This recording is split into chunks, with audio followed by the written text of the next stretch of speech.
Alright, today is the day my new Fender flares arrived for the Bronco. And I wasn't going to make a video, but I thought I'll take a few shots, and if these things turn out to be quality and look good, I'll post it for other Bronco owners to appreciate. I had a deer T-bone me on the passenger side rear. The deer hit me right about here. There's a little bend right there. But it did crush the plastic fender flare that was painted to the color of the truck. So rather than, report it to insurance or anything like that, or get new ones, I figured I'd try a different style of flare. The flares that came with it kind of come out to basically cover the profile of the tire. And when I pulled the old flares off, I kind of like the look of having a little bit of tire exposed. Yeah, I kind of like that. So I found some flares online. It took a long time to get here. I ordered them like over 2 weeks ago, and I think they make them to order. So here they are in their box. A little heavier than I thought. They are laser cut. Okay, sorry about that. My neighbor was calling me from across the street. She had to give me some news, so that's why I had a hit cut. But all right, so we're going to see how they fit. We're going to open that box. I'll show. They're laser cut, and they're steel, and they're powder coated, and they're black to match the top and to match other trim parts of this gray, beautiful color gray on this Bronco. I forget the color, the name they call it. Carbonite something, I think. I forget. They're low profile, and you're going to see them, and they're just going to basically cover the factory holes, basically, and they should look really good. But I'm going to show you. If they're a disaster, if the quality sucks or whatever, maybe I'll continue to make the video and make a beware video, something like that. But let's go ahead and open the box, see what's in there.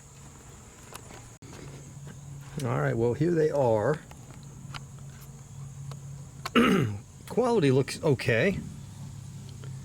A little concerned about a couple of things, such as they seem a little, at the top, they seem a little warped or a little bent. Like, for example, right here. See, there's like a little bend there. But I'm hoping that's going to come out. They all have it.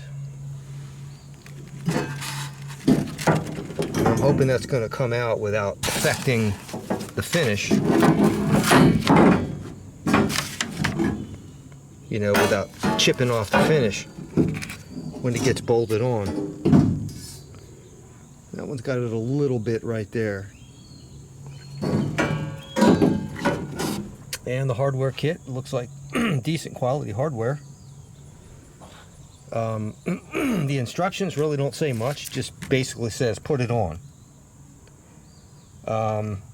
It says take the old ones off, put the new ones on. I guess there's a QR code that could be scanned. Maybe there's some additional, more detailed instructions.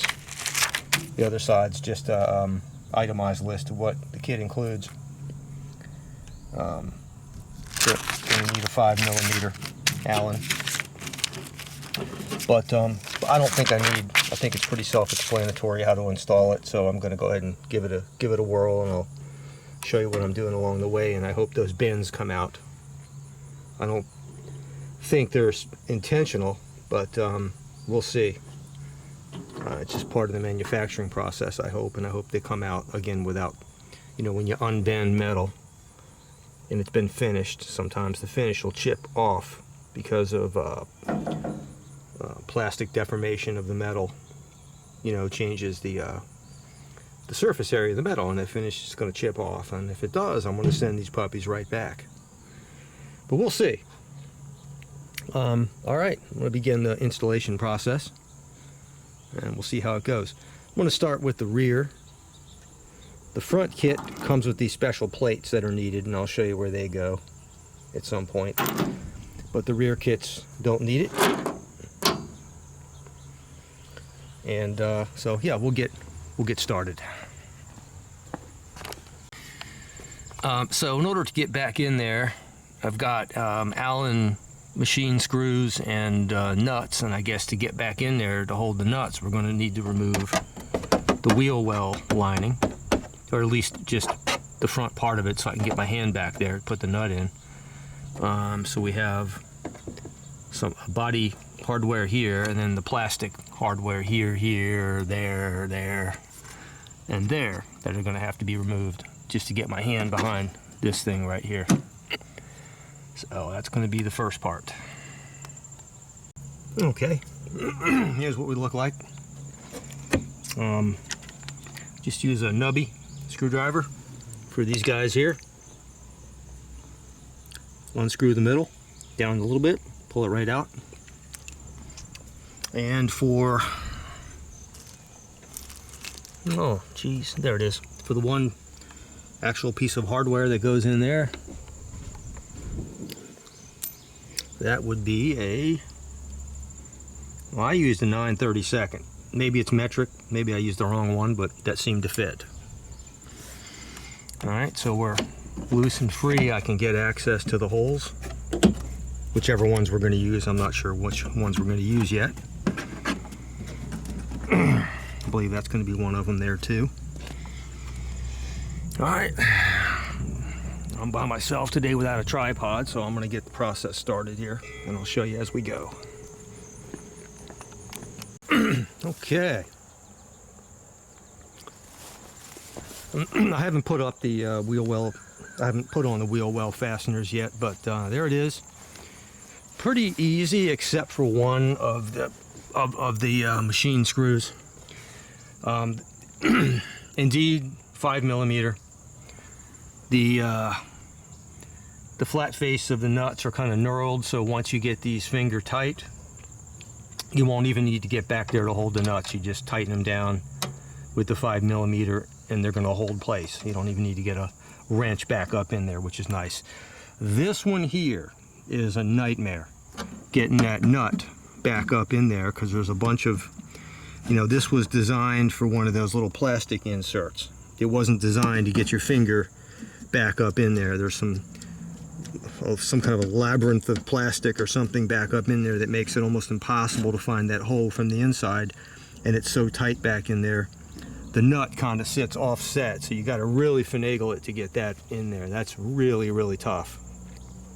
Okay, let's get the wheel well hardware back in, see how it looks, and then we'll try the front. Yeah, I'm pretty happy with it so far. I think it looks pretty good.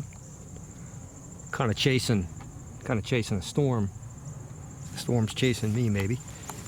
Okay, so a couple of things, you know, to, you know, other than the 5mm Allen that they require in the instructions. I'm going to tell you, you're going to need a nubby cross recessed or Phillips. And yeah, indeed, it's that little piece of hardware, which I don't think it's even required to be removed right here. Okay, but that indeed is a metric, and it indeed is a 7mm. Probably not required to be removed to get your hand behind there. So everything's nice and tight. So it's not a flare. It's not a Fender flare per se, but it does allow, you know, it does hide the holes, the factory holes, and it does allow, I think it's a pretty cool look to see that tire, that offset tire right there. And you know, so far I'm liking it. I still have the original Fender flares, which are easy to get on. I mean, they're just a couple levers. You pop them right on, a couple little Christmas trees. All right, let's go ahead and do the driver's side front. There's the holes. Got a little tight space to work here. I think I can deal with it. All right, let's make it Let's make it so. Oh, as far as the bend goes, you can see the little bend here. These things are very malleable, very, very flexible. And the bend just comes right out. It's not an issue at all. You can see there's not even, you can't even tell, not even an iota. They're very, very flexible. No issues whatsoever. So my concerns there were alleviated. Let's give it a go on the front. I'm going to go ahead and pull off the front wheel well. Same thing. This one's a little different. This one's kind of more of a, it's not totally plastic like the back. This one's got more of a fabric. Maybe it's plastic, some kind of fabric on there. This one's got a lot more hardware holding it on. A little bit different configuration. Looks like all, well, I see a couple of pieces of steel hardware, mostly of this plastic things. So I'll go ahead and get started with that. All right, got the front one on. Looks pretty good. You can see before I put the wheel well liner back on. I was trying to do it the easy way. This wheel well liner gets tucked up in here, and I was trying to, get my hands up in here without untucking this. No dice. You got to drop this thing. You got to drop it.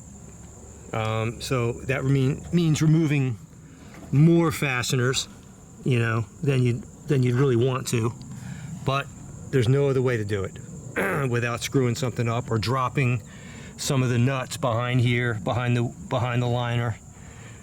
Do yourself a favor and drop this wheel well liner to do this job. Once it's dropped, easy peasy. Okay, I'm going to put that back on. Now, the directions said this whole process would take about 45 minutes. I've already been out here for an hour because it's just the process. If there were no wheel well liners on this, yeah, 45 minutes. The busy part here is taking the fasteners off of these things. That's the busy part. Bolting these on's nothing. That's nothing. It's dropping the liners and reassembling. That's the hard part. It's not really hard. It's not technically challenging. It's just time consuming, and you really want to take your time. You don't want to get frustrated. The minute I get frustrated, I take a break, because that's when you start breaking things and screwing things up, and you don't want that. And you want any job, especially when you're working on your own vehicle, you want it to be enjoyable. You're working on your baby. So, looking good. All right, let me get that wheel well back up in there, and we'll give it a look, and then I'll do the other side and I'll show you the finished product. Okay, here it is. I just gave it, I gave her a bath as well.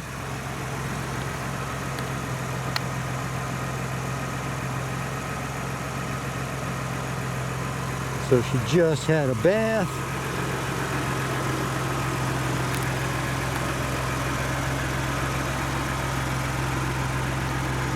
So I like the profile, I like the way it looks.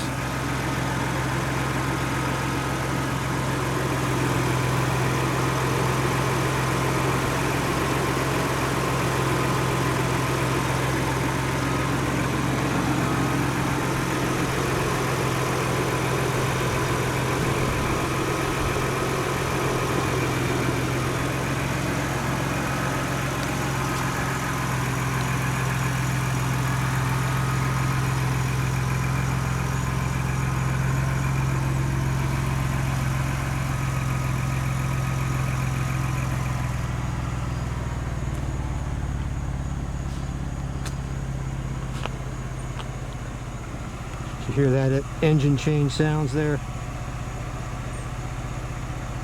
Switched over to port injection. It was on, when you start it up, it starts out, the 2.7 liter at least, starts out in direct injection. And you let it idle for a minute or two, it'll switch over to port injection. Little typewriter ticks will go away. And then it'll use direct injection as needed, depending on the load.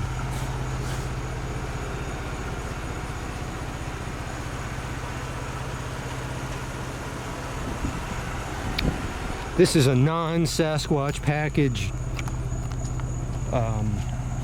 Outer Banks.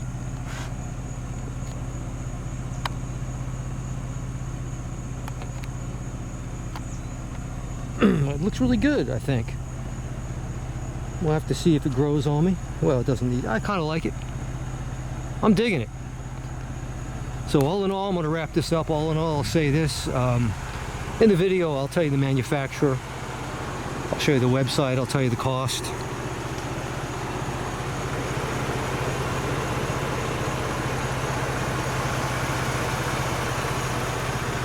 Molded to go in there.